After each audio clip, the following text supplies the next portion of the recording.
Hello. Hi. Hi. So, if you've been living under a rock, you probably don't know that last night was the Sony secret conference. Yeah, the big secret conference. No one they knew what was going to be. They weren't specifically going to talk about the PS4, but everyone knew they were going to talk about the PS4 because it's secret conference, so you have to talk about the PS4. Right? They're the rules. Yeah, the rules. Right. Microsoft are going to have a secret conference soon. They will. And it won't be about the 720 or the Infinity or whatever, but it will be. Okay. Yeah.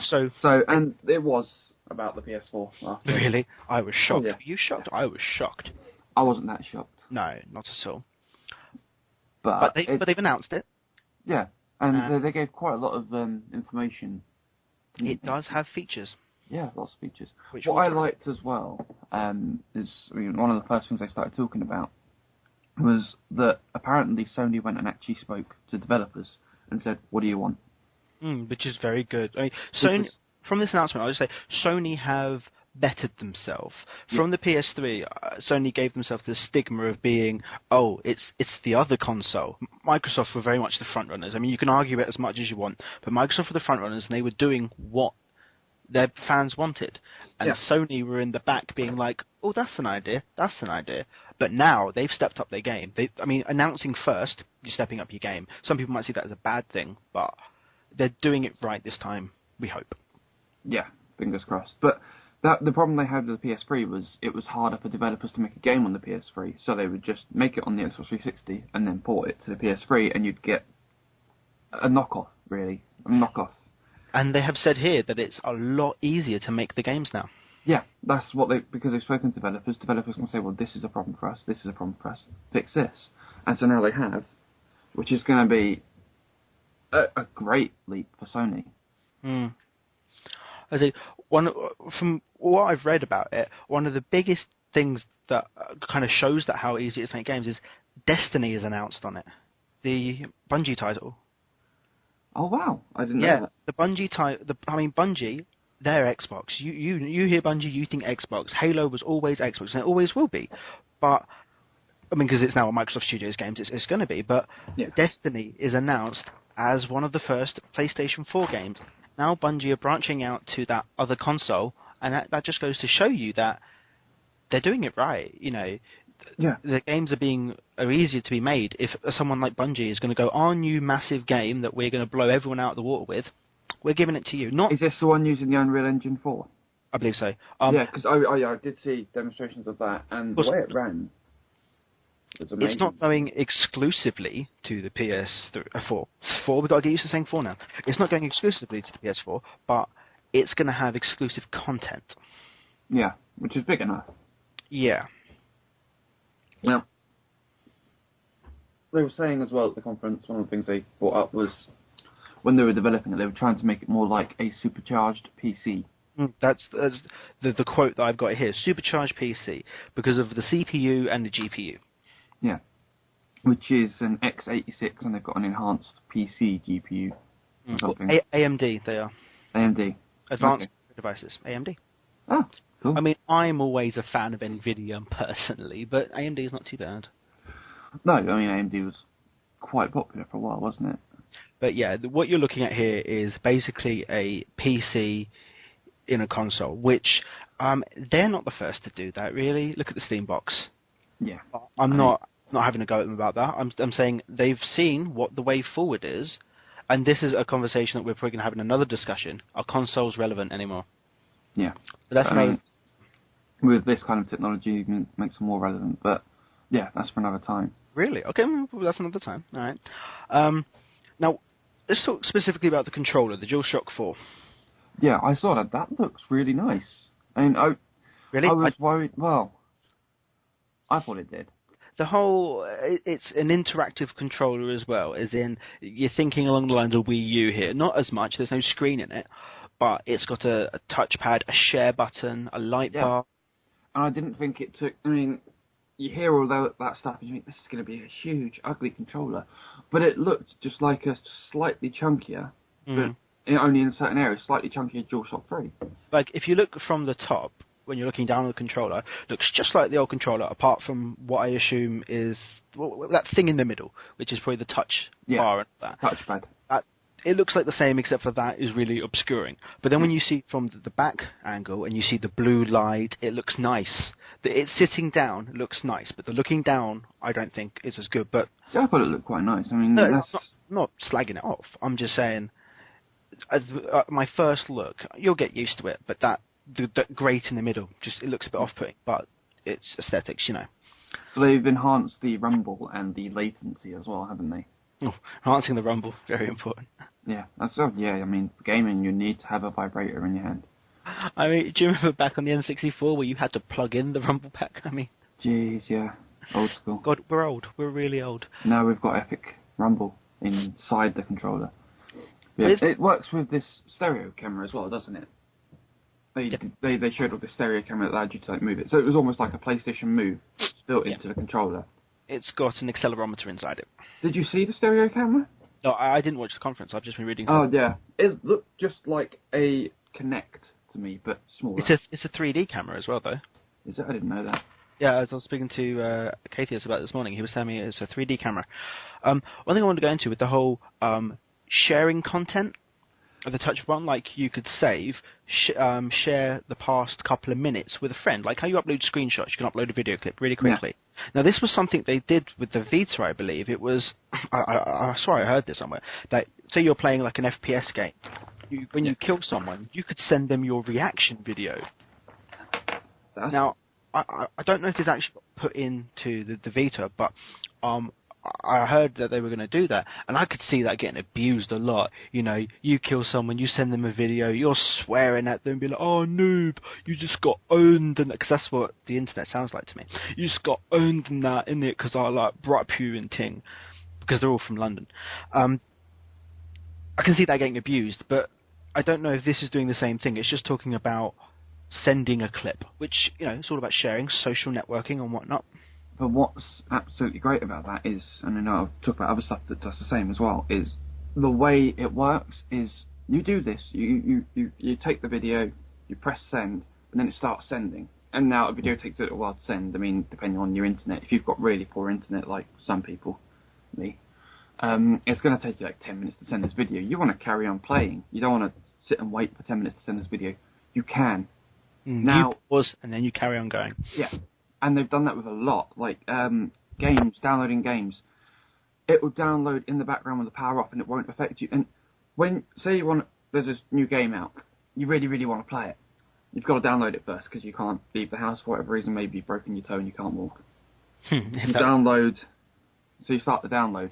You then got to wait however long for the game to download. But with what they're saying now with the PS4, you can start playing it after a short amount of time. And carry on playing, and it will just carry on downloading the rest of the game in the background. So as long as you don't catch up to where it's downloaded, you're fine, and you won't ever have to worry about waiting. Like how you stream a video, you just need to keep behind that buffing period. Yeah, pretty much. But then the downside on that is you need to have an internet connection good enough to keep ahead of you.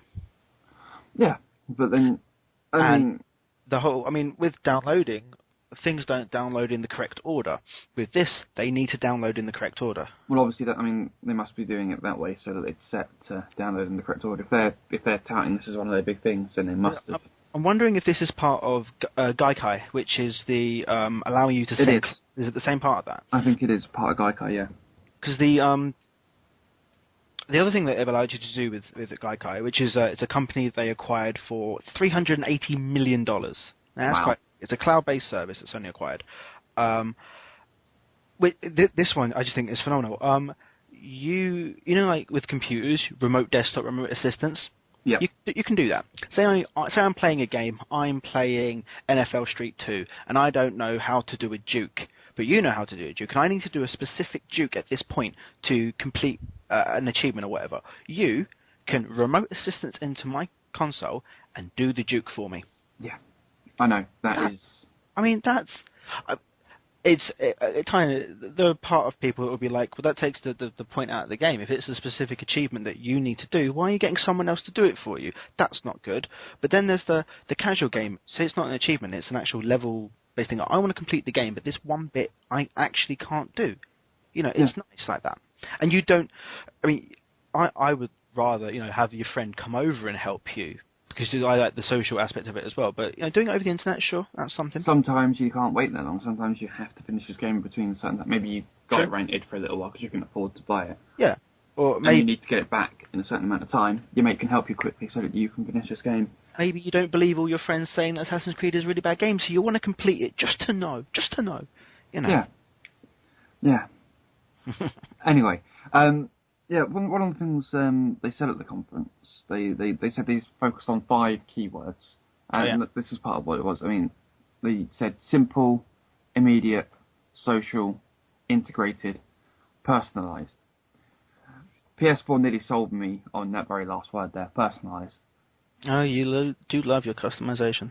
But then I read more into it. They were saying along the lines of personalised ads. So, like, if you're downloading a lot of Call of Duty stuff, you're going to get ads for the next Call of Duty appearing on the front page for you. Okay. Or if you download a lot of platforming stuff, what you might find one day is you log onto the PlayStation and there's a platforming game that wasn't on there before because it's automatically downloaded it for you. It's assuming that you like this kind of stuff, so it's going to download them for you so you can play them whenever. Okay, now, we've spoken about a lot of good about the PlayStation 4 here. There's one thing I read which a lot of people are going to be up in arms about. It's not going to play PlayStation 3 games. Yeah, that's going to piss a lot of people they off. have said, at the moment, it's not going to play PlayStation 3 games. Now, to me, this means the discs are not going to work. But you will be allowed to download the games, much like how you have done on the PS3, being able to download PlayStation 1 and PlayStation 2 games. There will be a cost, because there will be. That's how it works. This new way of doing it is, as they said there, it's a supercharged PC. We're treating the console like a PC. You install games. Now, what I can say about this is you're adding a lot more cost to it, because people are going to have to buy more and more hard drives to have the space for all of their games, all of their old games as well. Yeah, they didn't announce any size of the hard drives, did they?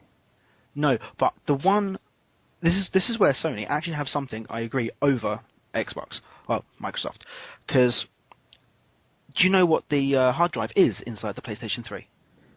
No, I don't. 2.5 inch. It's a laptop drive. It's a laptop drive. It's a laptop drive. Now, laptop drives are relatively cheap. You can go out and buy, well, the last time I looked at hard drives, you could go out and buy 120 for about 40 quid. It's probably a lot cheaper than that now, because that was a couple of years ago. Because I don't need laptop drives. Now, so extra external media, well, internal media really, it is relatively cheap for what it is. I mean, there you go, 40 quid, price of a game, and you could probably install a couple of games on it. That's cool. not too bad. Well, it's not brilliant, but it's not too bad. Xbox, they're specific hard drives, and they're expensive. Yeah, that's true. But we don't. I mean, that's with Xbox 360 and the Xbox. Yeah, and I don't know. Who knows what's coming with this new one? I assume the PlayStation 4 is going to have the same hard drives. Yeah, but who knows? With maybe Microsoft will learn their lesson and be like, oh, you know what? We're going to make it more accessible. We won't know this until Microsoft come out with their conference. Now, looking at, I mean, that was the negativity, and that's the only real negativity. Not the only. I've got some more in a minute. What's the negativities? What else? What else have you got that's negative? Well, they didn't announce a price again. True. The price. And that kind of worried. There wasn't a release date, but that's fine. I'm not too upset about that. But they didn't announce a price, and not announcing a price kind of suggests that maybe they're going to do better, or well, I say better, I mean greater, than they did last time, and sort of like go over the $500 mark. And that's going to be that will be its killer if it goes too high in price. Well, they're always going to have in their mind the fact that the PlayStation 3 initially sold at a loss. Yeah. Now, I mean, a company who are already having bad finances, I mean, what was their net loss? I can't remember. I mean, they're always going to have it in their mind how that was it. It was a 456.7 billion yen. We're talking about yen, so in real money, we're talking about 3.2 billion pounds, $4.9 billion. Now, that was their loss on the financial year. They're always going to have that in their mind, and so they can't go too high with the price, but they can't go too low with the price. They've got to find that good medium. And at the same time, they think they're going to probably wait for Sony, not Sony, wait for Microsoft, see what Microsoft do, because they've got to be competitive with Microsoft. Of course. I mean, that was what, £200? Oh no, that was. I'm pretty sure the Xbox, when I bought my Xbox, was under £200. So I didn't get it on release, so I don't know. Neither did I. I got it a little while after. But when I bought it, PlayStation 4 was still over £300, and that's way too much. PlayStation 3, sorry, still over £300. That's way too much.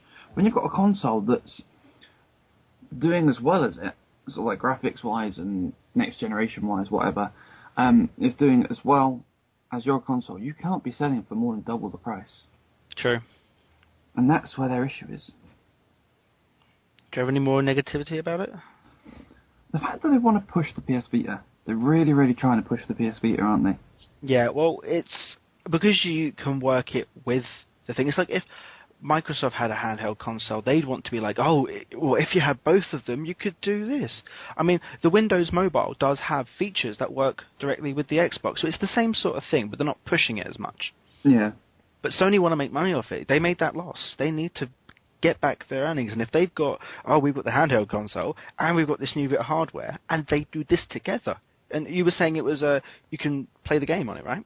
Yeah, if you're halfway through a game, and I mean the way they described it is you're halfway through a game, and your family walks in and they want to take over the TV, but you want to keep playing the game, you can just set up your PS Vita, walk out of the room, and carry on playing from where you left off. So what are we talking about? Playing off the cloud, or the console is now is using the Vita as its screen? I think it's a mix. They didn't really make that clear to me, and then my stream went down, so I lost everything. I reckon it would be using the Vita as the screen, and then you're just playing over the Wi-Fi. Quite possibly, yeah. It's a lot easier technology, I would have thought. Yeah. But then, what you're thinking about there is something that I was looking into a couple of years ago. It's you're streaming the screen, basically. And this is something I've always wanted to see. You know how, like, from your Xbox or from your PC to your TV, you've got a cable. Can you Wi-Fi that? Yes. The actual TV, I'm sure these things exist. Well, we have Wi-Fi projectors. You can connect to Wi-Fi and transmit a screen that way, so yeah. It was something I was looking into for my brother. He wanted to create this whole media system, and that's what he needed in the end. He didn't want to have his computer and his Xbox near his TV, because he wanted to, have the Xbox in his bedroom where the computer was, but his TV downstairs where he's got where he would want to watch everything. Yeah. You want to be streaming to that. And I was like, apart from some long cable, I'm sure you can get this. But anyway, we're getting off the point here. If we talk about games, I mean, I spoke about Destiny earlier. Yeah.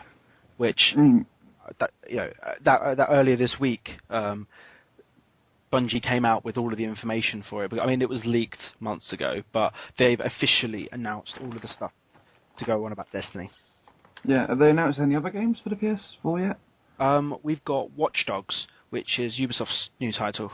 Yeah, now that I've seen stuff for that. That looks amazing. Looking at a screenshot of it now, graphically it looks amazing.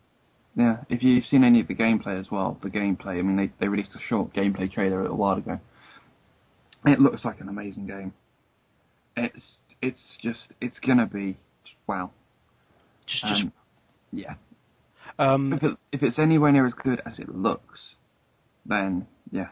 Also, sorry, just going back a bit, the Sony net loss was $115 million.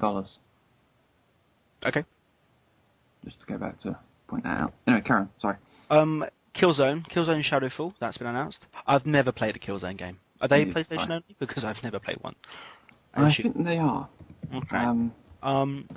As we said, we've got Ubisoft have also confirmed that it's much discussed title Watch Dogs, which involves a hacker taking control of a smart city systems, is for the PS4, which should be good. What else we got? There's a Drive Club, a new Infamous game. Drive Club. Yeah, I don't know what Drive Club is. But they had to announce another driving game. It's normally GT, isn't it? Yeah. French, but yeah, okay. The Infamous series is getting its third game called Second Son. I think we know what's going on there. Maybe a brother to the original guy. Oh, and Diablo 3. Yeah, no, I've just seen that. I'm looking at something here. That is big. Diablo 3. Really? When was the last time you saw Blizzard announce that they were going to put one of the big PC games on a console? I know. No, but the only thing I have with that is when did Diablo come out? March. I mean, porting. That's we don't even know when this console is going to come out. Are people really going to want to start playing Diablo on the PlayStation if they've already had Diablo? Well, yeah, there'll be some people who haven't had Diablo, and that's what they are hoping for, I'm assuming. And some people do prefer console gaming than PC gaming. This is something. I mean, when we were saying before, is console gaming needed? Well, people do prefer the console controller. But what I would say that on a PC. The Xbox controller does work on the PC, but PlayStation controllers do not. But okay, realistically, it's the same controller. Yeah. Button layout and everything, it's exactly the same. I'm surprised someone hasn't copyrighted that and sued the other one. What other games have we got announced? There's one called Knack. Knack. Which was, it's something in development by, what's his name? The guy doing the conference, I can't remember his name. Yeah, he said he's been developing his own game and he was happy to show it off. I mean, it looked quite cool. It was sort of cartoony. It didn't look like a game I'd ever want to play. But the graphics, despite being cartoony, looked quite cool and it looked quite smooth. And it was like an action platformer, I think. Then all these games announcements do come down to the x86 space processor and the AMD. It's just because of because of how you make a game. You're making it on a PC, really. You're making it on some sort of hardware like that. Yeah. The other thing we haven't mentioned, sorry, just reminded me. 8GB high-speed unified memory. Oh yeah, of course, yeah. Which is a big jump on what they had last time. I think last time it was something ridiculous, like 2 gig. It was so low. It was just ridiculous. But now they've got the 8 gig, which was apparently the #1 developer request. They've set the bar high for Microsoft. Yeah, definitely play that. Yeah. Now, I think we've discussed most of the main features going on here. So, what are your overall thoughts? What do you think? I think it's looking good. We've got some good innovations. But they're trying too hard to push the Vita, and I don't like the idea of these personalised ads. They're selling it as like, it's a really good thing for you, but it's not really. It's more of a good thing for them. Yeah. And no price. That's really worrying me. The no price part. I mean, the price could really put a hell of a lot of people off. I mean, to me, overall, it was a good conference. To me, so far, it sounds all a bit meh.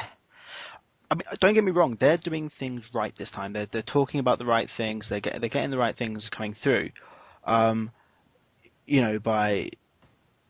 just sort of basing it off a PC, allowing developers to put in more games. I mean, but then there are the downsides. We're not making it backwards compatible, and if we are, we're going to make it. You have to install the games at a cost. It just sounds all a bit meh. Like I expected more. There's something I read which I think really does sum up the whole thing. It was a comment, and it goes, "New features cannot hide the fact that the PlayStation 4 is still a console. A way of playing games on compact disc that was cool when cell phones were not smart." There is no real huge innovation here. It's a PlayStation 1. It's still the same thing, but what this guy who said this isn't getting past is, it is a console, you're right, and that's what a console is. It's a way of playing. What he said was true, but he was being really sarcastic about it. It is about playing compact discs on the console as it is. You're not going to have a much jump. I mean, what does he want? Does he want the compact disc to be taken away and make it all streaming media? Cloud gaming? I don't want. I like the feel of a compact disc in my hand. I'll put it into my... Easy. I like the what we have is brilliant. I mean, there's a reason why we have it like this, because people like it like this. It works. Yeah. I mean, sure, nothing has majorly changed since the instigation of console gaming, and that's not a bad thing. But it is also why I'm saying it's a bit meh. Nothing that I've read or I've seen is a huge leap to make me go, oh, do you know what? I'm going to buy a PS4. I'm probably not going to buy a PS4. I think the problem is with console gaming, we've peaked. Yeah. Because you look at where graphics are now. you can't get a lot better than that. So I think maybe there'll be a little bit more improvement, and that's it. We can't go any higher. It's going to be either downhill or it's going to be on a plateau from then on. But you wouldn't go downhill, you'd plateau. Yeah. But there is one thing that would make me be like, oh, I might buy it. And it's not a brilliant draw. It's not one that's probably ever going to work. But it was the whole, because you can't play older games on it. Wherever this was a negative thing, it was the fact that people were going to have to start their gaming collections again. Mm. Because PlayStation 3 games, they're going to still have to play the PlayStation 3 to get them to play those games. They can't play them on PlayStation 4. Now, if people are all playing the PlayStation 4, they will neglect their older games, and there'll be a complete waste of space and time and money. But for people who never played the PlayStation 3, who got a PlayStation 4, you were just playing those games. You're not having to start anew because you never had it originally. Yeah. Now, that's an idea. There are some PlayStation 3 games I'd like to play, so PlayStation 4 wouldn't really work for that. Unless I'm just buying them over the PSN. Yeah, so to be fair, for someone who hasn't had the PS3, the PS4 can look very tempting. Is it just along the lines of, like, it's the Infamous games for me. I like the idea. So if I got a PS4, I could buy the new one, and if I could download the old ones over the PSN, I'd be happy. Because there are very few PS3 games that I would want to play. But the PS4, because it's announcing things like Destiny, there is that. But then you've also got to think of Destiny will also be announced on the Xbox, and I do like my gamer score. Yeah, I don't. It's trophy system. I think it's going to be. I think a lot of how good this conference is going to depend on how good Microsoft is, and I think one of the kickers for Microsoft is if they do go with the always online gaming. Yeah, no, I don't want to go too much into Microsoft because that's a conversation we'll have when that happens. Yeah, but I do think a lot of these leaks, and there's air quoting going on here, a lot of these leaks that happened are purposeful leaks to test the waters. Constantly online? Oh, we don't want that. It was a rumour. We weren't ever going to do that. Oh, what? No second-hand gaming? Well, that's not a good idea. What if I want to lend my friend the game when I finish it? Yeah. It was a rumour. We didn't say that. That was the grapevine. It's very much that, which is always the best way to do these sorts of things. Yeah, and well, we'll have to wait and see. Yeah, so that was last night's conference. We'll be back soon with Microsoft's conference, hopefully. And the discussion about is gaming relevant, which is console gaming relevant, which we will get in depth about Steambox as well, because that is the way forward, people. Way forward. Yes. We'll see. Thank you for listening. And of course, if you have any views on what you think about the conference, please leave them in the comments below. We'd love to hear your ideas, and maybe we can get a bit of rapport back. We'll let you know what we think a bit more. If we get enough, then maybe we can make a second video and talk about what other people believe. People think and what we thought about that. And if you have any views about the whole is console gaming relevant, then leave them and we'll bring them up in the next video. Yeah, keep an eye out for the next video. Thanks. Bye. Bye.